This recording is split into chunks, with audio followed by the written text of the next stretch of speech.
welcome to the Sacred Femme Alchemy Podcast, a podcast to help you on your sacred feminine journey towards self-love and healing.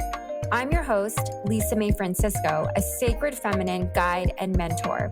In the podcast, we'll dive deep on how to heal your core wounds, reclaim your feminine power, and liberate your truth so you can be your wild, authentic self. Thanks so much for listening. I'm super excited that you're here.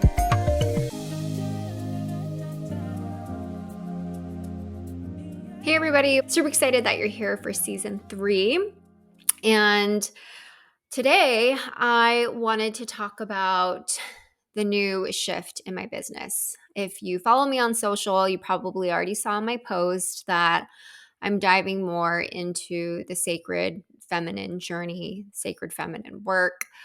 And it encompasses the journey of descending into the underworld to meet the goddess.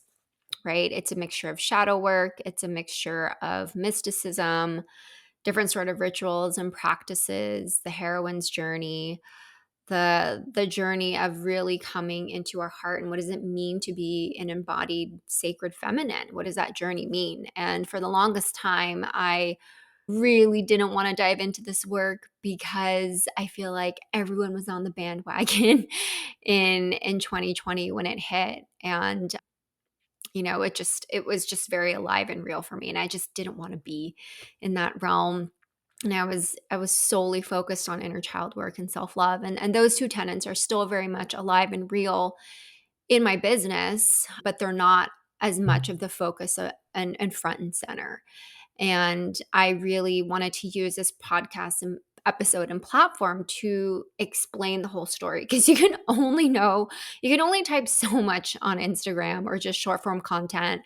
And I mean, and who knows where this story is going to go? Who knows what is going to come out for me? And usually before I start a podcast, I like to meditate, to center myself, to ground myself, to really think about, and commune with the divine, commune with the goddess of what is alive and real for me, what needs to be channeled, what needs to be said in order to meet people where they are, or how can I help other people? So it's really much about being in service, but making sure that I'm transmitting something and using my body and my voice and being a conduit for whatever truth that needs to come out. And so I'm unsure of how I'm going to tell the story, but I'm just going to tell it. And I'm still this is the second time I'm doing a video recording. And so it's a little bit awkward, still not going to lie, but I'm pushing myself. The more I do it, the more it's just going to feel more natural. And I want to be seen more. I want to be on video.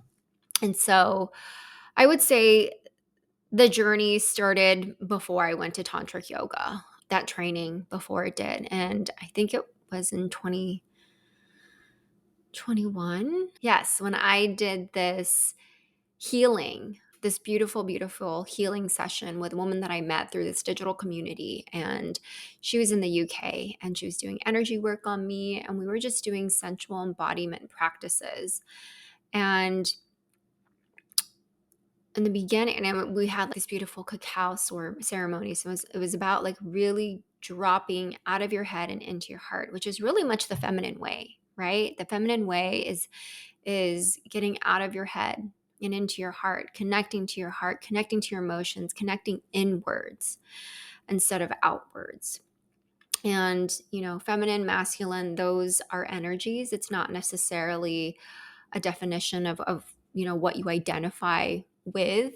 Has nothing to do with body parts, but just those energies that each of us have. Each of us have these types of energies, no matter, what we identify with. And so for me, we did this sensual practice where I was caressing myself as if I was my own lover and nuzzling my hair, touching my face, holding my face as if a lover was, holding me. And I don't know if you have ever done that before, but it's such a beautiful practice. And I actually encourage you to do that, of just really putting sensual music on, just literally invoking your senses of touch, your sense of touch. and how good it feels to actually be the person who is doing that on yourself. And it was just such a beautiful and profound practice. And so my heart was just so open, physically, getting me open to that emotional level. And as she was doing the healing, we did pull oracle cards, and I ended up getting Mary Magdalene. And I grew up Catholic, so I'm very familiar with Mary Magdalene and how the Catholic Church depicts her as a prostitute and, not actually as Yeshua's beloved or one of his apostles. And so that's when we really, and I just had this aversion to anything related to the Catholic Church, because for me, it just felt like it was just such a punitive God, and that everything was outside of me. And that in order to have redemption or liberation and be saved, that I needed to do these things that sometimes I didn't necessarily agree with. And that's why I was actually so healing when I went into 12-step community, because they really honed in the idea of like you being able to choose your own God concept. And for a while, I actually didn't even want to use the word God, just because of my upbringing and how I learned it. Like there were just many things I didn't agree with. But I was a total Jesus lover. I will say that. Like I really love Jesus. And there are still parts that I really love. And so it's kind of cool to have that foundation. I went to Catholic school from preschool. Yeah, from preschool all the way up till high school. So I always just had that background. But then, being forced to go to church, I just didn't want to do it anymore. And so I lost that spiritual piece. But, in this healing session, she pulled Mary Magdalene. I was like, oh, I know her. And then she showed me like the Magdalene manuscript, that book by Tom Kenyon.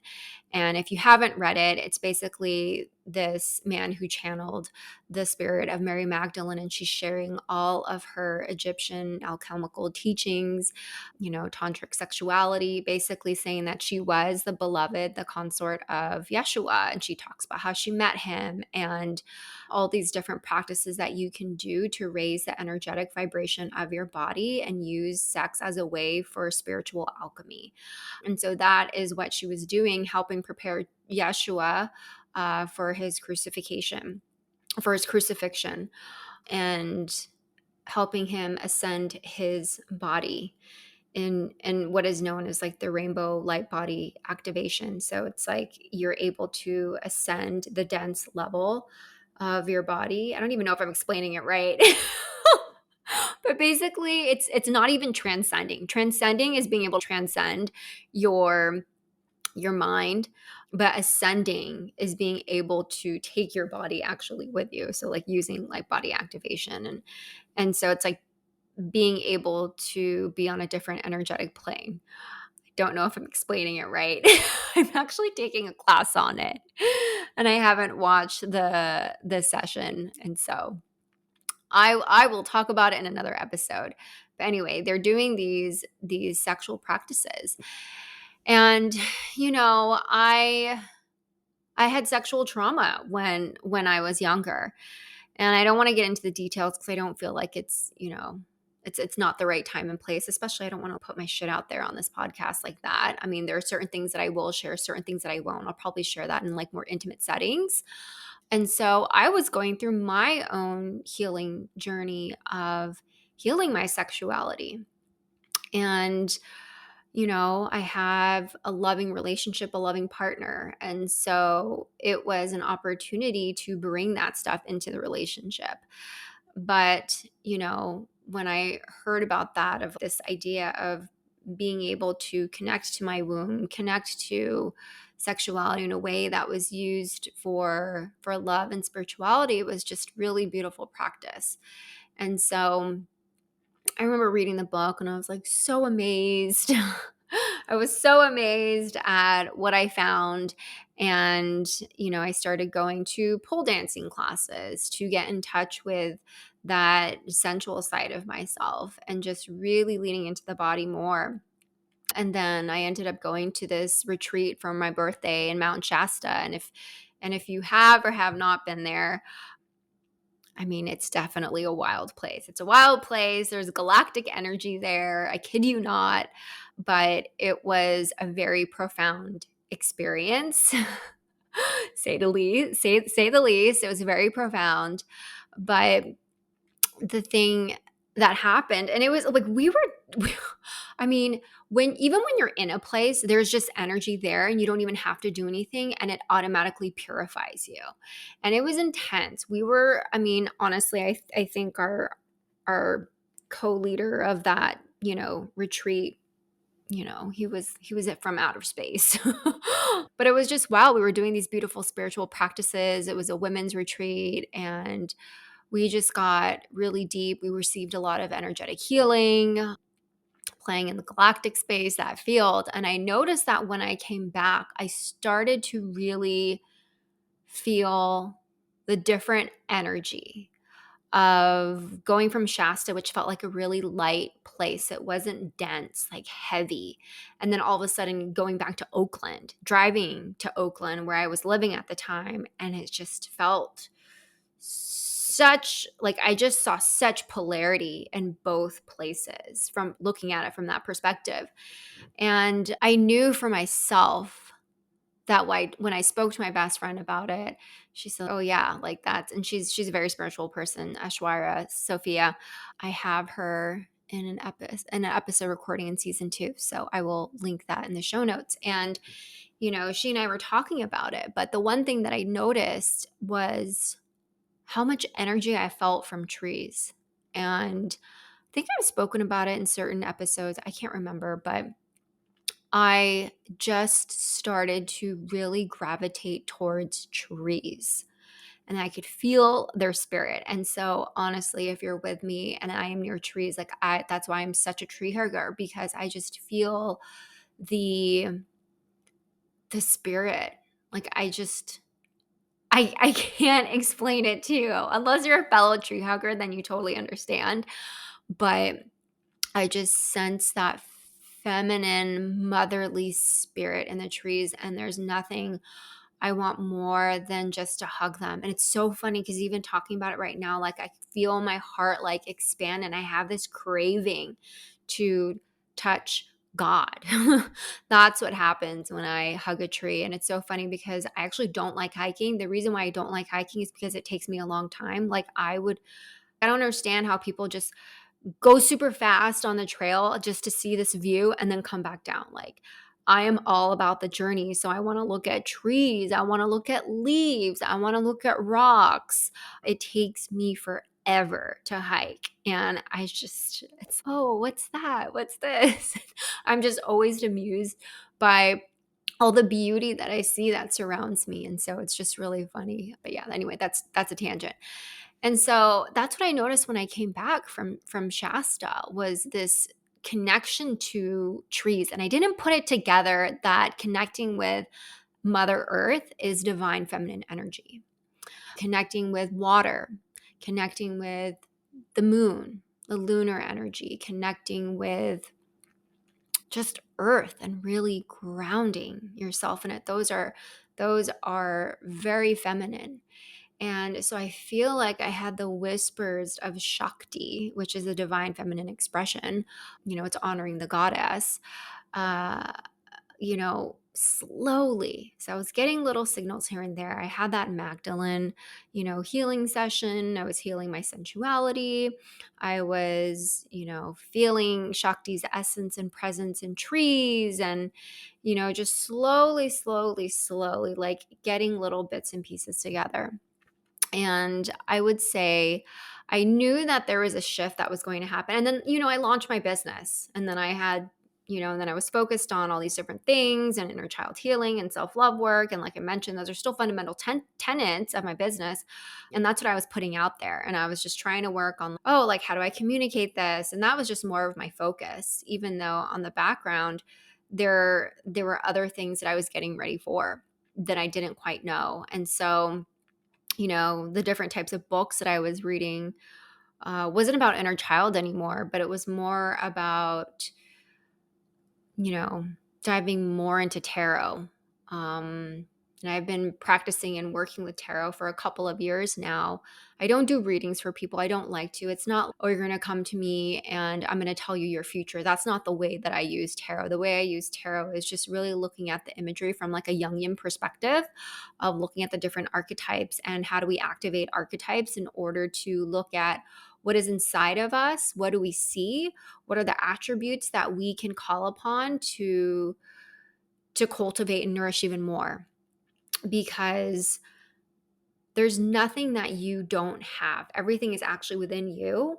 Maybe you just don't have it in the moment, right? Maybe you just need to actually activate and energize it within you. And so that's, the archetypal perspective that I have when I do tarot. It's more about what do you see in the cards? And obviously, I will look at information, especially getting all those different perspectives from people on what the actual symbolism and imagery mean. And I'm an artist, honestly. I'm such an artist. I did mention it that, my way of communication and words, that is my medium. But there's something about art and being able to communicate it in a way that is like poetry. It just speaks to my fucking heart. Like when I go to a museum, I get more entertained by how the artist is actually describing the imagery. Like anytime you go to an exhibit and you have an artist share in writing in a plaque about the whole premise of their exhibit, the why behind it, that shit is so juicy. Like I love that. Like I would frame that. I'm definitely a words person. And so that's my type of work. I actually have no idea why I was talking about that. But anyway, yeah. And so I just felt like there were so many things in the background that was allowing it to all just come together. And so I was reading all these different books that was feeding me my sacred feminine education. I like to say that I was creating their own curriculum for my own mystery school. And even my best friend, she was like, she remembers being priestesses in a past life with me and all that stuff. And I will talk about what a priestess is in another episode and dive more deeply into that. But, essentially a priestess is someone that can bridge the material with the spiritual realm. And they're in service to the collective. They, are connected to mysticism and all these different things. And so it's so interesting to be able to put words to the things that I have been, completely into, that I wasn't publicly open about sharing. And I didn't know how to weave the two together. And I felt like when I was diving into inner child and self-love work, it was very much from that psychology perspective, which it is, right? You talk about attachment theory, you talk about, I was working with a Freudian psychoanalyst, and that's what it was. It was very much like being in the body, in the mind, and in that experience. And I remember telling my old therapist that I wanted to find a depth psychologist because that was just something that very much spoke to me about being able to work with archetypes, being able to work with sand trays and imagery and everything like that. And that was so beautiful. But oh yeah, that's why. Okay, yeah. And I was like, tarot. And you can actually use tarot. There are actually books on that, with how Jung used tarot. And it just felt like, it was time to intersect all of these things that I was interested in. And so I go to my tantric yoga training and I knew that something was about to shift. And that's why I actually didn't want to pack for the longest time. And I didn't want to actually give it attention. And I did mention that in my previous episodes before when I actually left, and, just feeling that sense of, oh, something big is going to happen, but I don't know what it is. And so, being in that experience and truly connecting to the goddess in a different way. And I had heard about it in different ways. Actually, I'm going to back up because I did forget that I did go on this other sensual awakening retreat in March. Was it February or March? I can't remember. And that actually was a catalyst for me to quit my job. But it was such a beautiful way to connect more deeply into our bodies. We did different, Taoist rituals, connecting to our sensuality, invoking our senses, doing different tantric practices, and it was just so beautiful. And so it was like another thing that led me to divine feminine work, but still, you know, resisting it. I was resisting it hardcore. I was all about it, but I was going to do it behind the scenes and just not be open about it. I just wanted to help people with inner child work because it helped me so much. But now I'm framing it through the lens of invoking the divine inner mother and using different archetypes such as Mother Mary. But that's a whole other episode. And so essentially, I'm having these experiences. I'm having little bits and pieces of it come through. And the thing that really sold it for me was when I did the tantric yoga training. And we were connecting with the goddesses, and Tantra is all about connecting with with the divine feminine, the goddess deities. We did a yantra for Lakshmi and Vishnu, and we talked about the Mahavidyas, the 10 goddesses, and we talked about Tridevis. And it was just so beautiful. And I did have a version because some of it felt like it was like church for me. There were certain rules you had to do. But so now I'm finding the balance of take what you like and leave the rest. What can you cultivate? And so now I feel like it's just this beautiful tapestry of being able to connect to the goddess in a different way through archetypal mapping. And so looking at different goddesses, looking at different stories and studying different texts that actually are mystical, right? Like what can you glean from it? And so, I did a sacred women's circle where it was all about tending to the sacred void. And the void is something that I had to tend to, especially before I shared this message of how I'm changing the course of my business. Like I had to sit with it, and that's feminine. That's like non-action, cultivating it, the womb space, that void where creativity is able to brew and begin, and use that energetic force of just being really turned on by this vision and knowing that whatever is being cooked up will be birthed into the world when it's ready. And so really sitting with that. And, I was very impatient. I was so impatient. I was like, I know I want to teach this, but I don't know how. I don't know what my business looks like. It's impacted me. Tantra has impacted me so much, but I don't know how to share it in a way that feels real and right to me. And, to me, it's connecting to the goddess. It's being able to see the divine in everything and doing mantra, being in deep sadhana practice of, a spiritual practice, working with yantras. And so when I came back, like all of these things just started lining up. And I was a little bit silent for a couple months, but the only thing I knew that I got so much energy and juice from was doing these women's circles. And so I'm doing these women's circles, but other stuff is happening in the background, and I'm meeting so many different people when I come back. And so I just remember, I'm able to find stuff online.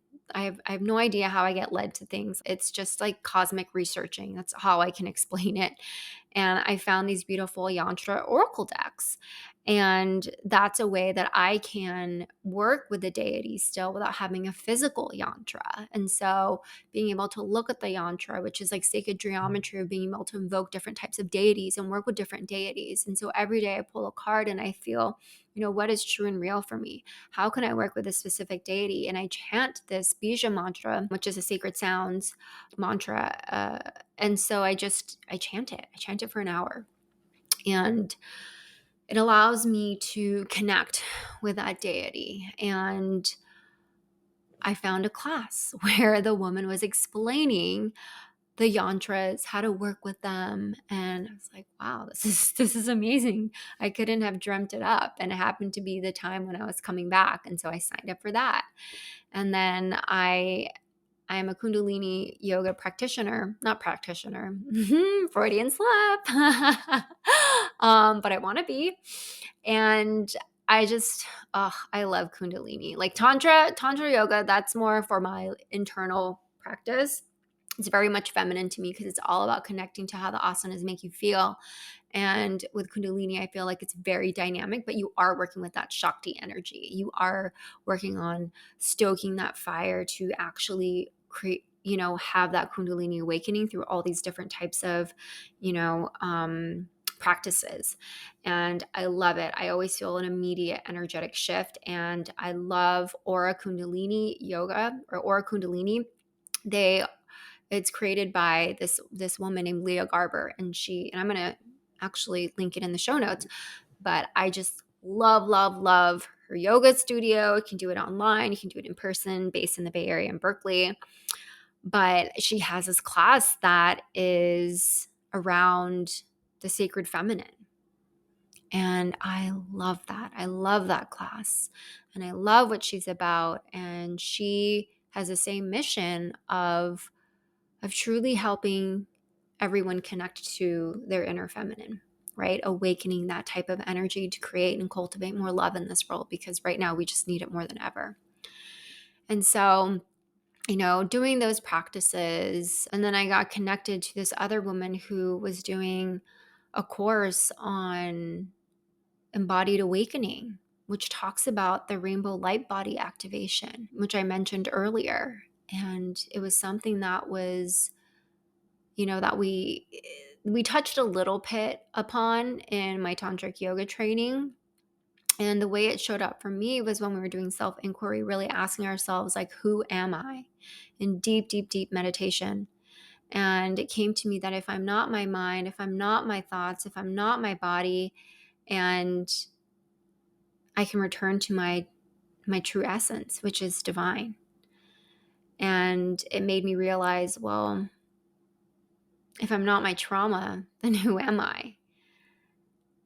And when I talk to people about their trauma, I'm wondering if it keeps them stuck.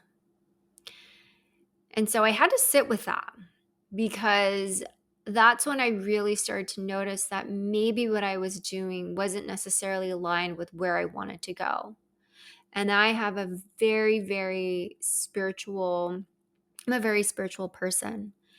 And I felt like in the last couple of years, diving into inner child work, it was a lot about psychology. And so I lost that piece of spirituality, which I grew up with since I was a little kid.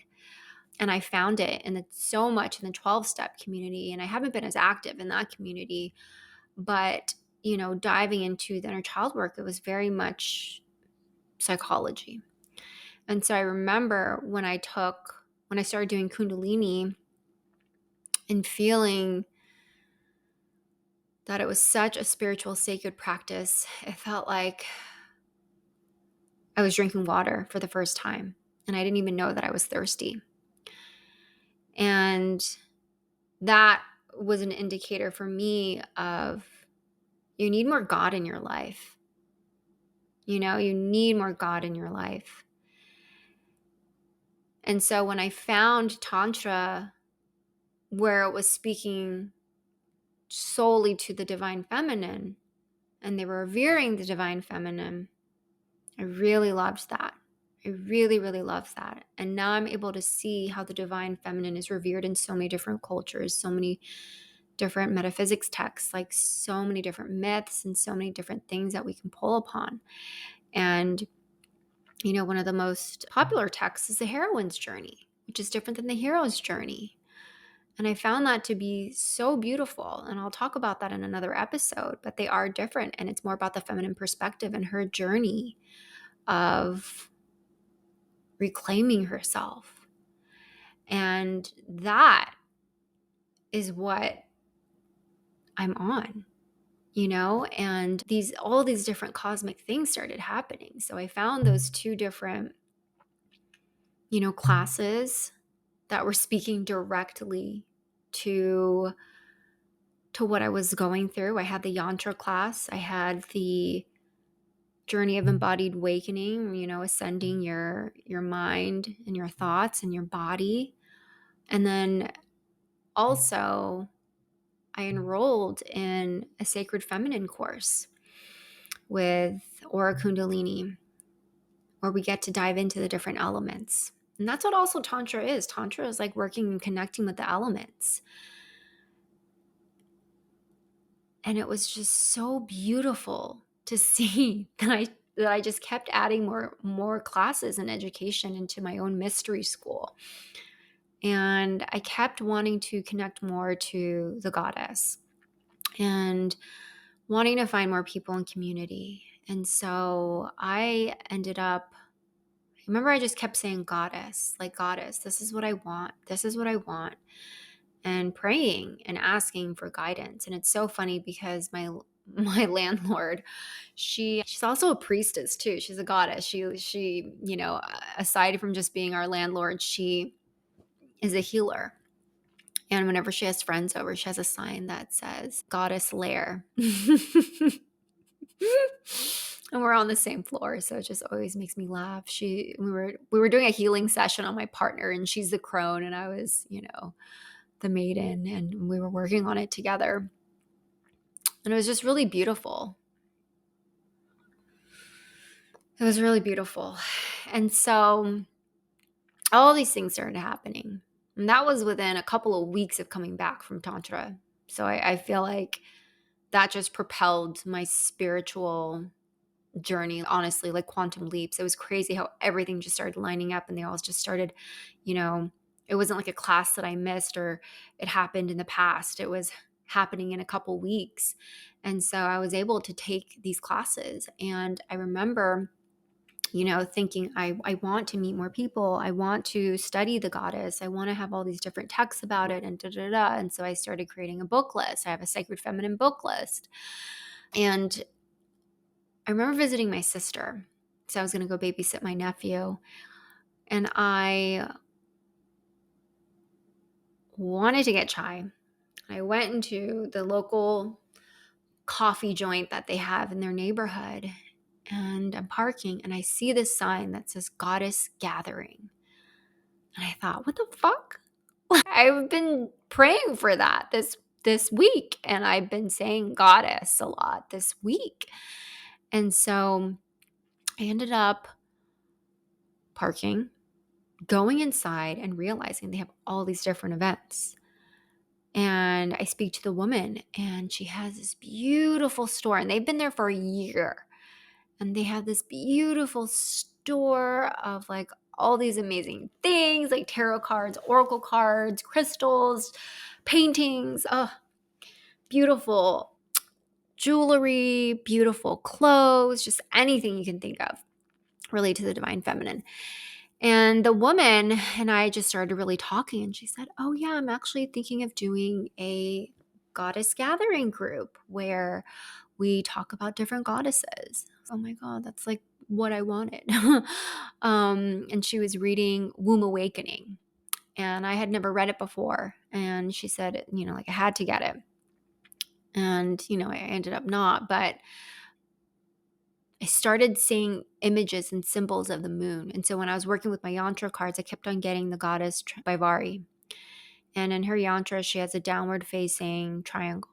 And that's a symbol of the womb. And I just kept seeing that image everywhere. And I was like, fine, I'll get it. I'll get it. And so it's just been this beautiful, beautiful journey of being able to see it all unfold in this way that I didn't know it could. And actually going back into 12-step community because I wanted that too. And I ended up finding, a circle where it was a women's circle and we were reading texts that I have never even come across in my 13 years in 12-step community. And it was just so beautiful. It was so beautiful. And we were talking about sexuality and our journeys and how it's changed. And I feel like more than ever, I feel spiritually aligned to my Dharma. This is what I was meant to do. This is what I know I was meant to do. And it involves everything that I love, that I'm so passionate about. Connecting with women, helping them understand their own journey of what it means to be feminine, connecting to those parts of themselves, which is all about connecting to the heart, our emotions, our internal nature, our internal realms, being more soft, being more loving, especially when we've been hard or we try to fit into this patriarchal world. We try to do very much masculine things like, attaining different accolades and forgetting what it means to connect to the heart and see with the eyes of the heart. And, I see it, this journey of, being in a man's world. Being in a man's world. But it's so beautiful to see that everyone has their own journey, and it's all relative of how we relate to the first masculine, the first feminine presence in our life, which is our mom and dad. Again, obviously energetically, it can be that as well. It doesn't have to be an actual, mom and dad, but and looking at that relationship, right? Looking at that relationship to see, when did you become wounded? When did your inner feminine become wounded? And that is called the feminine split from your mother. And so it weaves in, psychospiritual work. It weaves in tarot, divination, oracle cards. It weaves in mythology. It weaves in goddesses. It weaves in spirituality. And it's just so beautiful, and it weaves in ritual, and it weaves in elements. And so I just get so lit up by what I'm doing, of where I'm going. And I'm so excited to explore more and dive deeper into this. And it's funny because it's actually reconnected me to my mother even more so. And, when I was in Portugal a couple months ago, I wasn't able to go to Fatima, but I really wanted to go to Fatima. And that's when the three shepherd children, they saw Mother Mary, and, she told them to build a church. And I just picked my parents up from Portugal yesterday, and my parents went to Fatima. Like my mom, I feel like my mom is part of the Rose lineage. Like my mom is all about Mother Mary, Mary Magdalene. And we have I grew up with so many Marys in my house. Like she has her own altar. I know all the different Marys from everywhere. We have Lady of Guadalupe. Like we have so many Marys in my house. It's funny. And it's also really beautiful at the same time, that this idea of coming back to myself, coming back to that, even though I'm not a practicing Catholic, but my mom and I can connect on those things. And so it's just really, really beautiful. And so I think I want to just leave it at that. But that is the journey. That is the path of love, the sacred feminine journey. That's how it started coming up for me. And this podcast is really going to be diving into different concepts of what that means, being in different stages of that journey, different topics, featuring different guests of what their spiritual feminine journey was like, how to connect more to your divine feminine essence. What does it mean to return to you? Right? Because when I think of the sacred feminine journey, within the context of the heroine's journey, it's important to realize when we cut ourselves off from our femininity and why. When we're acting on subconscious thoughts that become our behavior of, are we still trying to be the dutiful daughter? Are we still trying to, which is also known as a father's daughter, seek approval from them? And how does it show up? And how does it show up in the type of men that we meet? And how does it show up in wanting to identify more with the masculine and forgetting your feminine, and understanding, are there any, limiting beliefs or judgments or perspectives that you have with the feminine relative to your mom? I've worked with other people where their moms make comments about their bodies and it shows up in their daughters. Like the whole thing of the mother wound. That is something, right? So that's something to tap into. And maybe why you are denying and repressing certain aspects of yourself because that's an ick, right? That's an ick. And you think, oh, I can't believe my mom was like that. I don't want to do that. And realizing you end up having the attribute that you're trying to renounce. And so it's just this really beautiful process also of not only once we go in the feminine, but not swinging too far in that pendulum, but also having a balance of utilizing both, because that is where liberation happens, is being able to balance your inner feminine and your inner masculine to achieve inner union, right? It's not saying, oh, we're only just going to be feminine and soft and flowy and we're going to forget taking action and being dynamic and expressive. No, you can be fierce and strong, right? You can be gentle. And you can also be untamed. You can be all these things, multidimensional. And so I feel my energy just feeling really settled in my body. And I'm really excited for the journey to unfold and see what comes up. And so thank you for being here. Thank you for being a part of this next evolution of my coaching business. And if you want to work with me, I am accepting one-on-one clients. Right now, I'm focusing on one-on-one coaching. I also have women's circles, focusing on online for now. But if you want to dive into this, if you want to explore what it's like to work with goddesses, in a way, it's like working with your highest self, but using the stories from the goddesses as a way for you to activate those attributes that you want to call in and call forth.